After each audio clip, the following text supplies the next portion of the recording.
പിണറായി വിജയനെതിരെ സംസാരിക്കുന്ന ഒരു ട്രെൻഡ് രൂപപ്പെട്ടു വരുന്നുണ്ട്. നിങ്ങളിപ്പോൾ നമ്മൾ പലകുറി ഇവിടെ പറഞ്ഞു, ഇൻസ്റ്റാഗ്രാമിൽ നിങ്ങൾ പോയാൽ നിങ്ങൾ കാണുന്ന 4-5 റീലിലൊന്ന് പിണറായി വിജയനെ തെറി വിളിക്കുന്ന റീലാണ്. പിണറായി വിജയന് അത് ആയിരക്കണക്കിന് ആൾക്കാർ അത് ഷെയർ ചെയ്യാണ്. കുറേ അധികം പേര് അതിനെ പങ്കുവെക്കുന്നത് നമുക്ക് കാണാൻ പറ്റും. ഫേസ്ബുക്കിലും ഇവിടെയൊക്കെ പോയാൽ പുതിയ പുതിയ പേജുകൾ വരുന്നു. പുതിയ പേജുകൾ, അതായത് ഓൺ എയർ എന്ന പേരിലുള്ള, അല്ലെങ്കിൽ true journalism, citizen voice, people voice എന്നൊക്കെ പറഞ്ഞ പുതിയ പേജുകൾ രൂപം കൊള്ളുകയാണ്. എന്തിനാണ്?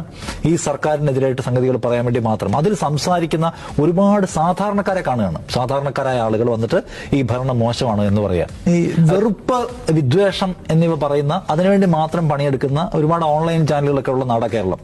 മായിൽ തുടങ്ങുന്നതും മായിൽ അവസാനിക്കുന്നതുമായിട്ടുള്ള കുറേയധികം ഓൺലൈൻ ചാനലുകൾ ഇവിടെ ഉണ്ട്. അവര് എന്ത് പറയാ, ഈ നിലയ്ക്ക് വിദ്വേഷം മാത്രം പറയുക, സർക്കാരിനെ കുറിച്ച് വിദ്വേഷം ചേർത്ത വിമർശനം ഉന്നയിക്കുക. അതായത് ഞാൻ പറഞ്ഞിരുന്നൊരു കാര്യം, ഇപ്പം രേഷ്മ നേരത്തെ പറഞ്ഞു, അതായത് ഒരു കോവിഡിന്റെ കാലത്ത്, പ്രളയത്തിന്റെ കാലത്ത് പിണറായി വിജയൻ